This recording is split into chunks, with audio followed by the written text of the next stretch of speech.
ஓம் முருகா போற்றி, கந்தா போற்றி, கடம்பா போற்றி, கதிர்வேலா போற்றி, அறுபடை வீடு கொண்ட முருகப்பெருமானே போற்றி போற்றி.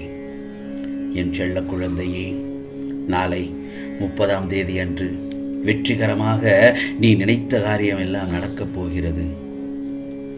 இந்த முருகப்பெருமான் சொல்வதை கேட்டு நிம்மதியாக தூங்கு என் செல்லமே. கவலைகளை மறந்து என்னிடம் வந்து உட்கார். என்னையே தியானித்து வா. என் மீது மனதை வைத்து நடக்கப் போவதை ஒருமித்த மனதுடன் அமைதியாய் பார்த்து கொண்டிரு. அந்த வானமே உன் மீது விழுந்தாலும் கவலைப்படாதே.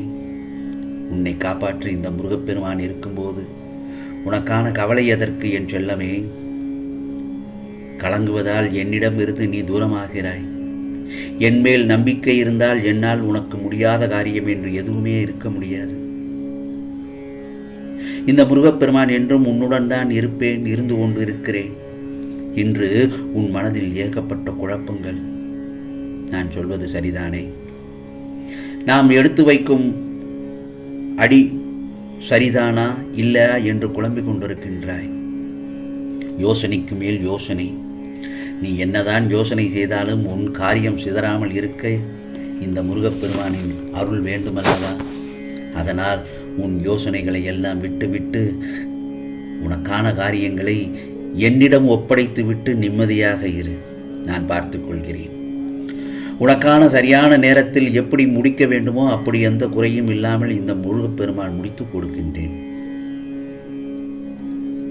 ஏனென்றால் உன்னுடைய யோசனைகளுக்கெல்லாம் மேம்பட்டவன் ஒருவன் நான் இருக்கிறேன் என்பதை நினைவில் நிறுத்தி செயல்படு. அப்போது உன் காரியங்களிலெல்லாம் எந்தவித தடையும் இல்லாமல் நிறைவேறுவதை நீ அனுபவத்தில் உணருவாய். உன்னுடைய நம்பிக்கையை என் மீது வைத்து அதை இறுக்கமாக பற்றிக்கொள். நான் உனக்கு வழிகாட்டியே. உனது வாழ்க்கையில் உன் முருகப்பெருமான் நான் இருக்கிறேன் என்பதை மட்டும் மறந்து விடாதே. நீ எடுக்கும் முடிவுதான் நீ யார் என்பதையே தீர்மானிக்கும். அதுவே உன் வாழ்க்கையையும் தீர்மானிக்கும். மனம் திருப்தியே அடையவில்லை என்றால் உன்னால் வெற்றி பெற முடியாது. புரிகிறதா? முதலில் நான் நல்லா இருக்கேன் என்பதை உனக்குள்ளே நீ சொல்லிக்கொள். ஏனென்றால் உனக்கு ஒரு நல்ல செய்தி தருகிறேன். இந்த முருகப்பெருமான் உன் கைபிடித்து புதிய விடியலை பார்க்க உன்னை அழைத்து செல்லப் போகிறேன். நாளைய பொழுது உனக்கான பொழுதுதான். உனக்கான ஒன்று உன்னை தேடி வரும். இரட்டிப்பு மகிழ்ச்சி பெற்று சந்தோஷம் அடைவாய். அதை பெற்றுக்கொள்ள தயாராக இரு.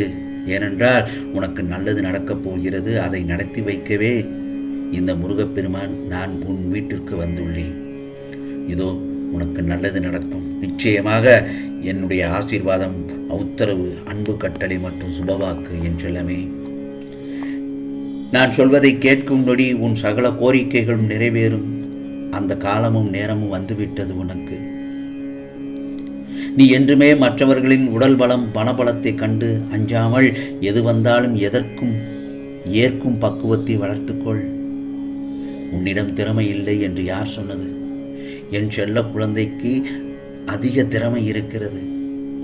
முதலில் நான் ஜெயிக்க பிறந்திருக்கிறேன் என்ற நம்பிக்கையுடனும் விடாமுயற்சியுடனும் நீ செயல்படு. எதை விடாமுயற்சியுடன் தேடுகிறாயோ அதை நிச்சயமாக நீ அடைவாய். பாம்பின் பற்களில் விஷம் இருந்தாலும் பாம்புக்கு அதனால் சிறிதும் தீங்கில்லை. அது இறப்பதும் இல்லை. ஆனால் பாம்பு எதையாவது தீண்டினால் தீண்டப்பட்டவர்களுக்கு அந்த விஷம் தீங்கு செய்கிறது.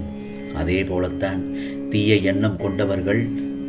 எனவே கெட்டவர்களுடன் சேராதே. அதே போலத்தான் தீய எண்ணம் கொண்டவர்கள். செம்பொன்னிற்கும் பித்தளைக்கும் உள்ள வேறுபாடு உரைகளில் உரைப்பதால் தெரிய வரும். அதுபோலத்தான் நல்லவரையும் தீயவரையும் அவர்களிடத்திலுள்ள செயல்பாடுகளால் அறிந்து கொள்ள முடியும். உன்னால் விவேகமும் வைராக்கியமும் இல்லாமல் வாழ்க்கையில் வெற்றி பெற முடியாது. வெட்கம், வெறுப்பு, அச்சம் இவை மூன்றும் இருக்க வேண்டியதுதான். ஆனால் அதற்காக எல்லாவற்றுக்கும் பயம், வெறுப்பு கொண்டிருந்தால் நீ உன் லட்சியத்தை அடைவது சிரமம். அதே சமயம் ஆசைகளுக்கு என்றும் அடிமையாகாதே. அவற்றை முழுமையாக கட்டுப்படுத்த முடியாமல் போய்விடும் உனக்கு.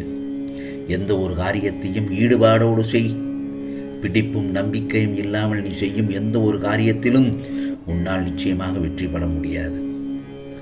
நான் ஈடுபாடோடு தான் எல்லாவற்றையும் செய்கிறேன் முருகா, ஆனால் அப்போதும் என்னால் வெற்றி பெற முடியவில்லையே என்று புலம்புகிறாய் என்னிடத்தில். நான் சொல்வதெல்லாம் என்ன தெரியுமா? கவலைப்படாமல் செவ்வனே என்று உன் கடமைகளை நீ செய்து கொண்டே இரு. பிறகு பார், இந்த முருகப்பெருமான் உன்னுடைய காரியங்களை எல்லாத்தையும் நிச்சயமாக வெற்றி பெற செய்து விடுவேன். அது எல்லாம் உன் நிச்சயமாக எல்லா காரியங்களும் கைகூடும் சமயம் வந்துவிட்டது. இந்த முருகப்பெருமான் மீது வார்த்தைகள் மீது நம்பிக்கை வைத்து செயல்படு. உனக்கானது நிச்சயமாக நல்லது நடக்கும். நான் இன்னொன்று சொல்லட்டுமா? நீ எதற்கெடுத்தாலும் உன்னுடைய வாழ்வில் எதை நினைத்தாலும் உடனே அதன் முழு பலன் உடனே கிடைத்து விட வேண்டும் என்று அவசரப்படுகிறாய். நீ நினைத்தது நடக்கவில்லை, நாள் தள்ளிக்கொண்டே போகிறது என்ற என்ன நினைத்தாலும் நடக்காமல் போகிறது என்ற மனக்குழப்பத்திலிருந்து முதலில் நீ வெளியே வா. முதலில் நடப்பது அனைத்தும் நல்லதற்கே என்று நினை. நான் உன்னை என்றும் கைவிட மாட்டேன். இந்த முருகப்பெருமான் என்றும் உன் கூடவே நிழலாக இருக்கிறேன். நீ மனம் உடைந்து போகும் அளவு உன்னை சோதனைகள் சூழ்ந்து உள்ளது. அது எனக்கு நன்றாக தெரியும். நீ அவற்றையெல்லாம் துச்சமாக நினை. என்மேல் நம்பிக்கை தானே, நம்பிக்கை இருக்கிறது தானே. உனக்கான நல்வழியை, உனக்கான புத்தம் புதுமயமான வாழ்க்கையை உருவாக்கி கொண்டுள்ளேன் இந்த முருகப்பெருமான். இதோ உன் கண்களுக்கு அது புலப்படும்படி நான் உன்னை அழைத்துச் செல்வேன். வேலுண்டு வினையில்லை முருகா என்று என்னை பார்க்கும் என்னிடம் சரணடைந்த என் செல்ல பிள்ளையை நான் ஏங்க விடுவேனா? நிச்சயமாக எல்லாம் நல்லது நடக்கும். நம்பிக்கை ஒன்றுதான் துயரங்கள் தீர்க்கும் மருந்து. நம்பிக்கை. முதலில் நம்பிக்கை தைரியத்துடன் இருந்த உனக்கு இப்போது நம்பிக்கை குறைந்து விட்டது. ஆகையால் நீ அனுபவிக்க வேண்டியதை அனுபவித்துதான் ஆக வேண்டும். பதற்றப்படாதே, பயப்படாதே, அழுகாதே. நான் உன்னோடு தான் இருக்கிறேன். நம்பிக்கையோடு நீ உன் கடமைகளை செய். உனக்கான அந்த நாளைய பொழுது நல்ல பொழுதாக விடியும். நிச்சயமாக உனக்கான இரட்டிப்பு மகிழ்ச்சி தேடி வரும். பிறகு உன் வாழ்க்கையில் மகிழ்ச்சி, ஆரோக்கியம், நல்ல வயிறுடன் எல்லா செல்வ வளங்களையும் பெற்று சீரும் சிறப்புமாய் வாழ்வாய். இது இந்த முருகப்பெருமானின் அருள் வாக்கு, சத்திய வாக்கு. அதற்கு நான் பொறுப்பு. நாளைய பொழுது உனக்கு நல்ல பொழுதாக விடியும். ஆம் செல்லமே, நீ பட்ட கஷ்டங்கள் எல்லாம் போக்கி நாளை வெற்றிகரமான நீ நினைத்த காரியம் எல்லாம் நிச்சயமாக நடக்கப் போகிறது. ஆகவே என் செல்லப்பிள்ளை, நீ நெடுநாட்களாக நிம்மதி இல்லாமல் தூங்க மறுக்கிறாய். இன்று நீ நிம்மதியாக தூங்கு. உனக்கு உன் முருகப்பெருமான் நான் கனவில் வந்து உனக்கானதை அருள் பாலிப்பேன். நிச்சயமாக நீ நினைத்ததெல்லாம் நடக்கப் போகிறது. ஆம், உனக்கானதெல்லாம் நிச்சயமாக நிறைவேற்றி தருவதற்காக இந்த முருகப்பெருமான் உனக்காக அருள் பாலிக்கிறேன். ஓம் சரவண பவ, ஓம் சரவண பவ, ஓம் சரவண பவ.